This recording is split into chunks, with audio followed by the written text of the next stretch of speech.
경찰이 내일 문다혜 씨를 부른다고 합니다. 검찰이 부른다고 하는데 이번에는 태국 이주권으로 소환 조사를 받을 예정이라고 하는데 출석 여부가 좀 설주환 변호사님 좀 확인이 됐나요? 어떻습니까? 아직까지는 출석 여부를 명확하게 밝히고 있지는 않습니다. 기본적으로 내일 부르는 것이 피의자로 소환을 하는 것이 아니라 어떤 참고인으로 소환을 하는 것이기 때문에 어떤 출석 의무가 있는 것은 아니거든요. 네. 그렇기 때문에 그리고 이것이 꼭 공개적으로 소환돼야 되는 것도 아니고 그렇기 때문에 아마 문다혜 씨 측에서는 최근에 음주 사건이라든지 이런 게 좀 부담이 있기 때문에 공개 네. 소환에 응하지는 않을 수도 있고요.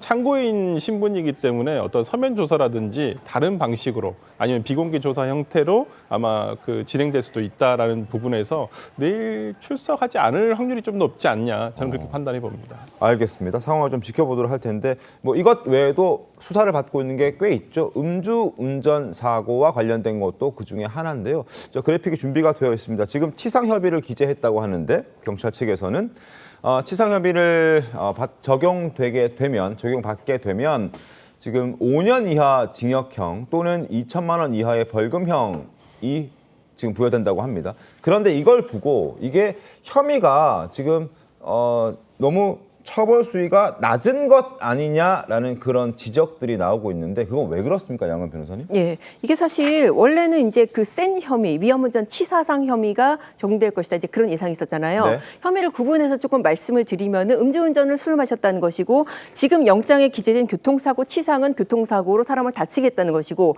위험운전 치상은 그중에서 제일 센 겁니다. 인사불성으로 술을 마셔서 사고를 내서 사람을 다치겠다라는 것입니다. 그런데 사실 어제 기재된 영장에 이 위험운전 치상 대신에 이 교통사고 치상이 들어갔다는 건데 경찰의 압수수색 영장 단계에서 이 혐의가 적용될 것이다라고 단정하기는 어려워요. 네. 다만 이제 상대적으로 조금 낮은 혐의를 기재한 이유는 영장을 좀 발부받기 쉽게 하려고. 영장을 발부받기 쉽게 하기 위한 네, 목적이다? 그렇습니다. 아무래도 이 법정형이 센 혐의일수록 입증의 요구 정도가 좀 높잖아요. 그렇겠죠. 네, 그렇게 봤을 때 영장을 좀 발부받기 쉽게 하려고 하는 건데 앞서 이게 지금 중요한 부분이 피해자가 다쳤는지 여부입니다. 네. 합의를 하더라도 피해자가 다쳐서 치료를 받았다는 게 입증이 되면은 위험운전 치상 혐의 적용할 수 있거든요. 그래서 아마 이제 경찰에서는 영장을 통해서 한의원 압수수색해서 진료기록부, 진단서 이거 아마 확보를 시도를 했을 겁니다. 그런데 진단서는 피해자가 안 받았다고 그랬고 네. 문제는 진료기록부인데 진료기록부가 경찰은 청구를 했는데 이른바 저희 실무상 용어로 그었다고 그러거든요. 아마 그 법원 단계에서는 이게 기각이 되지 않았을까. 그래서 아하. 진료기록부까지는 아직은 지금 확보가 안 된 것으로 그렇게 알려지고 있습니다. 알겠습니다. 좀 지켜봐야겠군요. 네, 이 문다혜 씨 또 이제 혐의를 받고 있는 것이 불법 공유 숙박 운영 맞습니다. 혐의입니다. 지금 서울 영등포에 있는 오피스텔 계속 지켜봤더니 아직도 손님을 받고 있다. 혐의로 수사 중인데도 그리고 구청에서도 계속 나가고 있는데도 손님들이 들락날락한다. 이런 정황들이 나오고 있거든요. 최소 3팀이 투숙했다고 하는데 이승훈 의원님 어떻게 생각하십니까? 그러니까 만약에 이게 사업자 등록도 안 돼 있고 관광 등록도 안 돼 있다라고 한다면 손님을 받을 수가 없거든요. 그래서 이 부분에 대해서 정확히 해명이 안 나온 상태에서 계속 손님들이 온다고 하니까 네. 좀 국민들 입장에서 보면 다소 의아할 것 같고요. 이 부분에 대해서도 문다혜 씨가 좀 신속하게 상황을 정리할 필요성이 있어 보여요.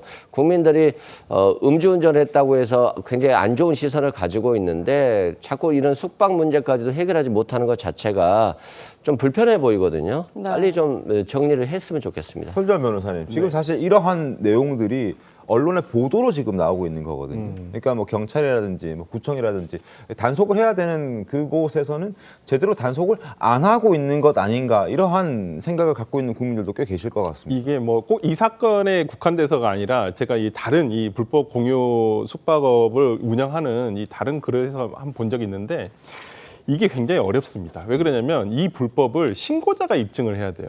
네. 그리고 만약에 불법 투숙객이 머물렀다. 그러면 네. 그 현장에 관할 구청에서 나와가지고 실사가 되고 그게 바로 입증이 돼야지만 이게 적발이 가능한 부분이거든요. 그렇기 때문에 현장을 잡아야 된다. 그렇습니다. 그렇기 때문에 이게 끊어지지가 않는 게 이렇게 계속 되고 있잖아요. 이게 네. 실제 신고 건수도 이제까지 단속된 건수도 7건 정도밖에 되지 않고 현실적으로 좀 어려움이 있습니다. 그렇기 때문에 아마 문다혜 씨가 이렇게 좀 문제가 되면 잠시 좀 멈춰 네. 아니면 중단을 해야 된다고 저는 생각을 하는데 이게 좀 현실적으로 그렇지 못한 부분이 있기 때문에 이건 좀 문다혜 씨 측에서 이것을 좀 사업을 접는 것이 안 하는 게 맞다 저는 봅니다. 김영태 의원님, 현실적으로 못하는 게 좀 이해가 안 되지 않습니까? 뭐 위약금을 문다라든지 어떤 뭐 사정을 얘기하다든지 해서 지금 이게 이만저만한 논란이 되고 있으니 뭐 숙박을 좀 받기 좀 힘들 것 같습니다라는 공지를 하면 해결될 문제가 아닐까 그게 싶은데요. 상식적인 생각이죠. 네. 그러니까 이 관리자가 정말 문다혜 씨가 맞다면 그리고 네. 실제로 지금 계속 이런 의혹이 있는데도 계속해서 손님을 받고 있는 게 맞다면 법을 굉장히 우습게 하는 거 아니겠습니까? 그리고 언론이 이렇게 굉장히 많은 관심을 갖고 있는데 이걸 비활성화시켜 놓지 않는 거는 글쎄요 좀 뻔뻔한 거 아닌가 그런 생각이 있습니다. 그러니까요. 네, 이 문재인 전 대통령이 이쯤하면 이제 입장을 내야 되는 것 아니냐 이런 얘기도 나오는 것 같아요. 그래서 네. 문다혜 씨가 계속 지금 설전 변호사님 말씀 주셨지만 법망을 조금 뭐 벗어나는 행동을 하고 있기 때문에 이에 대한 입장 표명도 없을 뿐만 아니라 네. 대통령 명예에 누가 되는 행위를 하고 있는 것 아니냐 이런 지적이 나오고 있는 거거든요. 열흘 전에 마지막 SNS를 남겼었습니다. 여기에도 책 소개만 있었거든요, 양은영 변호사님. 네, 그렇습니다. 지금 이 책 속에만 있고 사실 이 사건에 대해서는 지금 뭐 언급이 한마디 없는 언급이 거예요. 없어요. 뭐 물론 굉장히 곤란한 입장이었죠. 이 지금 뭐 이렇게 화면에 보면 SNS 문구가 인품은 학교 지식으로 채워지지 않는다라는 것이거든요. 이게 어떤 책 지금 보시면 뭐 경남 도민일보 편집국장을 지낸 어떤 기자가 뭐 지역의 자선 사업가에 대해서 쓴 책이다라고 하면서 이분이 돈을 벌어서 한약방으로 돈을 벌여서 100억 원 가까운 돈을 갖다가 지역에 기부했다. 뭐 그런 내용을 소개를 하면서 이제 저런 내용을 쓴 거예요. 사실 어떻게 보면은 뭐 이 문재인 전 대통령 입장에서는 딸 다혜 씨가 이른바 아픈 손가락이라고 이제 사실 정치권에서 그렇게 얘기를 하잖아요. 네. 그래서 결국 뭐 이런저런 일들에 지금 불미스러운 일들에 연루가 돼서 여러 건으로 경찰, 검찰 조사를 받는 그런 상황이 되다 보니까 아버지로서도 이거 뭐 법이 위반 아니다. 특히 뭐 숙박 같은 게 너무나 분명하니까 위반 아니다. 음주운전 안 했다고 할 수 없고 그러니까 뭐라고 입장을 표명하기는 정말 어려운 그런 상황이라는 생각이 드는데 다만 저 같으면은 그런 네. 상황이라면 굳이 뭐 아무 말도 안 하고 그냥 차라리 침묵을 하는 게 나을 것 같은데 그러니까 책 소개도 하지 네. 않았어야 되는 것 그쵸. 아니냐는 의견이신 거죠? 네, 굳이 뭐 저런 거를 할 필요가 있었을까? 왜냐하면 그러면 저 뉘앙스는 도대체 어떤 의미가 또 사실 또 생각을 하게 되잖아요. 철저하게 이제 분리해서 가려고 하는 모양새인 것이냐 아니면 네. 이 논란을 좀 회피하려고 하는 목적인 것이냐 여러 가지로 해석을 해볼 수가 있다는 얘기인데 저는 하나 얘기 중에 좀 궁금한 게 지금 이 예약자의 예약을 지금 이렇게 논란이 되고 각광을 받고 조명을 받고 있으니까 예약자를 취소하는 것도 할 수 있잖아요. 페널티를 좀 물더라도. 네. 그게 어려워서 그 신의 때문에 못하는 걸까요? 그게 저는 사실 이 법적으로 봤을 때는 뭐 이런 부분도 있을 것 같아요. 이를테면은 이 사건에서 뇌물죄 관련해서 이제 문재인 대통령 검찰이 수사를 하고 있잖아요.